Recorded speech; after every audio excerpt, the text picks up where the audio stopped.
Brian with one of the members of Buster Blue. So Brian, what instrument do you play? I play a banjo, guitar, accordion on like one song, and saxophone. So how'd you come up with your name? I actually just had a dream about a cowboy, and I figured that the name would be Buster Blue. It was just kind of alliteration that seemed right. Didn't want to think about it too much, so it just felt good, so went with it. What kind of music would you categorize yourself as? I'd say we're American roots music with we have horns and chains and things like that. I'd say it's angry American roots music for heavy drinkers in Reno. Very interesting. So how'd you get your whole band together? Rachel said that you kind of put the whole group together and getting them involved. What was your incentive with this? Well, after high school, I started to get into folk music, and I didn't really know why, and spirituals and things like that. And I knew all of them through high school. We all went to Douglas High together, and then it was just kind of, they knew how to play the instruments. We had the instruments. It wasn't that we thought we were going to be a folk group. It was more like somebody has a xylophone, somebody has chains. My ex-girlfriend had bought me a banjo. We had an accordion on borrow. It just kind of organically happened. Did you ever think you'd come this far from high school? Not at all, but I'm glad I have. Because otherwise I'd be leading a very boring life. So, what would you recommend to other bands trying to aspire to become what you guys are becoming? Work your ass off, because it's worth it. And you know, being somewhat of a big fish in Reno is one thing, but we want to I guess swim out and try some new things and go on.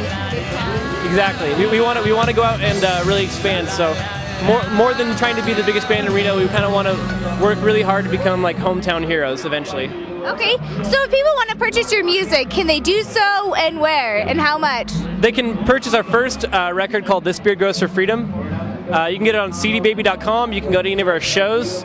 You can buy it at Sundance Bookstore and or Discology, and those are local here in Reno. And if you can buy them on iTunes as well, but I always recommend people get a hard copy because I very strongly believe in that. And we have a new one on the way as well, which will be coming out June 18th. So. Well, we look forward to hearing you in just a moment. So tell us a little more about the record deal.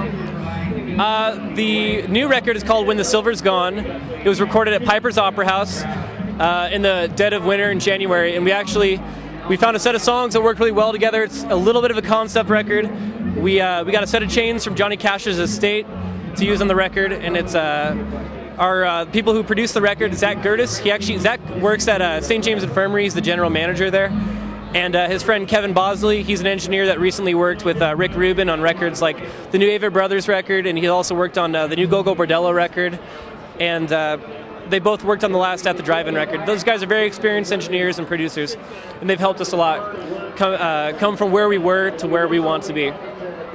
And we'll be releasing that record on June 18th at the Celebrity Showroom at the Nugget. With Kate Cotter. Kate Cotter is going to be opening. So another local singer. Yes, we're very much about supporting local art and supporting local business and things like that. So. Just don't leave me on the line. On the line. So tell us a little more about the music. You know, just go into detail like what kind of music it is. You know, how you guys put it together. That's one of the hardest questions to answer just because we don't really know. We know that it's steeped in American roots music, but it's not traditional. It's kind of our take on American roots music, whether it's spiritual music or it's or chain gang music or jazz or anything like that. It's just kind of our perception of what American roots music is. You just kind of fill a beat and then you go with it, or?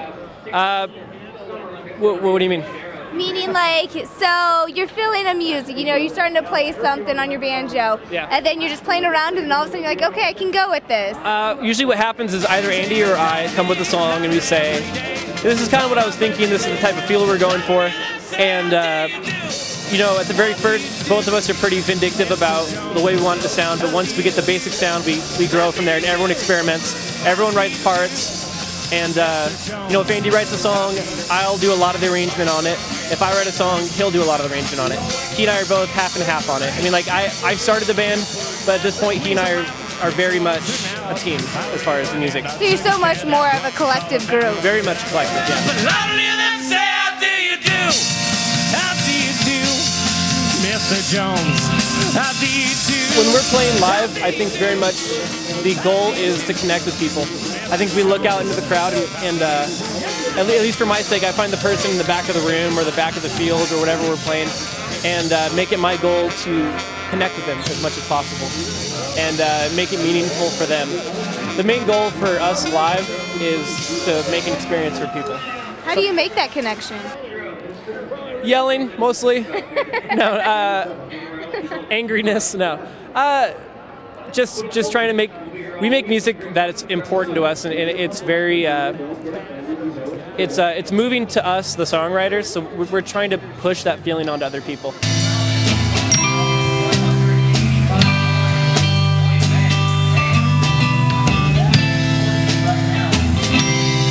Because they can see bands anywhere, but having them have an experience that's all their own. I want them to leave from a Buster Blue show and feel like it's something special that they were there to see. So that's something we work on with our live show.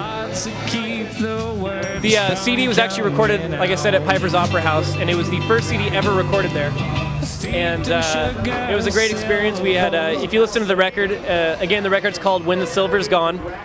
It's a very emotional sounding record. You can hear people in the room, feet scuffling across the floor. We even use an Irving Berlin song at the very end of the record. It's very different than anything I've heard, and I hope that everyone is able to join us on June 18th for the CD release show. And I hope they can enjoy the record as much as we had making it. So.